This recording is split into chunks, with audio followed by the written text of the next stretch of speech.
Night అయితే మా బావ చిన్న పార్టీ ఇచ్చిండు. కొంచెం ఎక్కువైంది. తెల్లారి వరకు ఫేస్‌లో గ్లో అయితే వచ్చింది. ఇవాళైతే తాతకు బియ్యం ఇచ్చుకునేది ఉంది. అట్లనే చిన్న బతుకమ్మ ఉంది. ఫస్ట్ ఏ పనులు మొదలుపెట్టాలి? ఎక్కడికెళ్ళి మొదలుపెట్టాలి? 2 ఎట్లా మేనేజ్ చేయాలని ఆలోచిస్తున్నా. ఇక మా డ్యాడీది ఎట్లుంటది, నేను ఆలోచిస్తున్నానో లేదో మా వాడిది బండి తిప్పి పడేసిండు. ఎక్కురా బేటా అన్నాడు. సో, బండెక్కేసి స్టార్ట్ అయిపోయినాం. జంబర్ జింబర్ లాలే జంబరెల్లలే లాలెలే లమర లంబర లాలే. ఇప్పుడు నేను మా డ్యాడీతోని వచ్చినా కాబట్టి నాకు తంగడాకైతే మా గల్లీ తిరుగుడుతోనే దొరికేసింది. అదే ఇప్పుడు నేను ఒక్కడినే వచ్చినా అనుకో, నేను తిరిగి, తిరిగి, తిరిగి పిప్పి, పిప్పి అయ్యి నాకు తంగడాక దొరికేదే కాదు. మళ్ళా ఇంటికి పోయి మళ్ళా మా డ్యాడ్‌ని ఏసుకొని వచ్చేటోన్ని. ఈ తంగడాపు తెంపేటప్పుడు మనం జాగ్రత్తగా ఉండాలి. ఆచి తూచి తెంపాలి. అప్పుడప్పుడు కింద పాములు పడుకుంటాయి. కొన్నిసార్లు ఈ చెట్టు తంగడి చెట్టా, పిచ్చి చెట్టా అసలు అర్థమే కాదు. ఇక మొత్తానికైతే సంచి మొత్తం నింపేసినాం. ఇంటికి స్టార్ట్ అయిపోయినాం. ఇక పప్పా కామ్ హో గయా, బేటా కామ్ షురూ హువా. ఇక మనమైతే గుమ్మడాకు సెర్చ్ చేయాలి ఇక. మనకు అవసరం లేనప్పుడైతే ప్రతి ఒక్కటి మన కళ్ళ ముందరనే నాట్యం ఆడుతూనే ఉంటాయి. "నువ్వు రా, నువ్వు రా, నువ్వు రా" అని. అదే మనకు అవసరం ఉన్నప్పుడేమో ప్రతి ఒక్కటి "నేను రాను, నేను రాను, నేను రాను" అంటది. అదేందో అర్థం కాదు. ఈ గుమ్మడాకు కోసం తిరుక్కుంటా, తిరుక్కుంటా పోతా ఉంటే మా మామయ్య కనిపించిండు. మామయ్యకి ఇట్లా ఇది పరిస్థితి ఇట్లా గుమ్మడాకు కనిపిత్తలేదే ఏం చేయాలి అంటే, "గట్టుంటది పోరా అల్లుడు" అన్నాడు. సరే అన్నట్టు పోయినా. ఇక మా మామనైతే పిచ్చి చెట్టుని చూసి అయితే గుమ్మడి చెట్టు అనుకున్నాడు పాపం. ఇదంతా కాదని చెప్పేసి డైరెక్ట్ మార్కెట్ వెళ్ళిపోయి ఒక 200 వాళ్ళ చేతిలో పెడితే పట్టుకుచ్చు, గునుగు, 4, 5 గుమ్మడాకులు చేతిలో పెట్టిండు. ఖేల్ ఖతం. ఇక ఇంటికి పోతుంటే కళ్ళు పోసే అంకుల్ అయితే ఫోన్ చేసిండు. సో, ఆయన దగ్గరికి వెళ్ళిపోయి కళ్ళు తీసుకున్నా.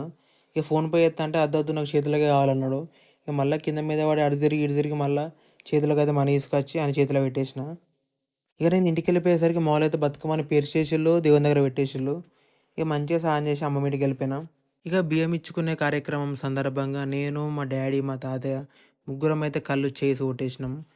ఇక మన ఇంట్లో మనోళ్ళ ముందట ముచ్చట్లు పెట్టుకుంటూ తాగితే కిక్కే వేరు. మేము ఒక దిక్కు తాగుకుంటూ ఎంజాయ్ చేస్తుంటే, ఒక దిక్కు మా అమ్మమ్మ కూర వండుతుంది, మా మమ్మీ అన్నం వండుతుంది, మా పిన్ని ముద్దగారెలు చేస్తుంది. ఈ ఫోటోలో చచ్చిపోయిన వాళ్ళైతే ఇవన్నీ ఎప్పుడు తిందామా, ఎప్పుడెప్పుడు తిందామా అని ఆకలితోని చూస్తుళ్ళు. కానీ మేము మాత్రం తాగుకుంటూనే ఉన్నాం, తాగుకుంటూనే ఉన్నాం. ఇక మధ్యలో అయితే మా తమ్ముడొచ్చి పాలనుకొని కళ్ళు తాగి మా డ్యాడీతోని మన బాధలు చెప్పుకున్నాడు. మన మమ్మీ కదా కొట్టింది. అదే మన మమ్మీ కొట్టింది. దాంట్లో ఏమున్నది? ఏం లేదు, ఏం లేదు. ఇక కళ్ళు ఒక గ్లాస్ అయినాక ఫ్లెక్సీ బోర్డు మోహన్ మీద అన్నీకి వచ్చింది అంతే.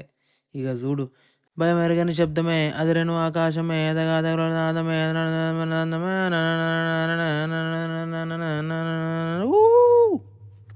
ఇక అన్నీ రెడీ అయినాక అన్నీ ఒక ప్లేట్లు వేసి ఫస్ట్ పైకి పోయిన వాళ్ళకి పెట్టినాం.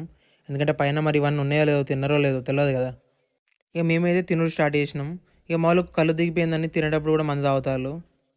ఇక మందు 1, 2, 3 కోటలు తాగినాక ఎట్లుంటుంది. ఇక కూరలు ఉప్పు తక్కువైంది, నిమ్మకాయ కావాలి, ఉల్లిగడ్డలు కావాలి, నీళ్ళు చల్లగా లేవు, అన్నీ ఎక్కడ లేని అన్నీ గుర్తుకొస్తాయి ఇక తాగినాక. ఇక వేడి వేడి బగారన్నంలో వేడి వేడి చికెన్ కూర, 4, 5 ముద్దగారెలు వేసుకొని తింటే హెవెన్, హెవెన్ అంతే. ఇక తాగేకాడ మా వాళ్ళు తగ్గలే, ఇక తినేకాడ నేను కూడా తగ్గలే. మా వాళ్ళు వెళ్ళిపోయినా కూడా నేను తింటూనే ఉన్నా, తింటూనే ఉన్నా, వేసుకున్నా తింటున్నా, వేసుకున్నా తింటున్నా, తింటూనే ఉన్నా.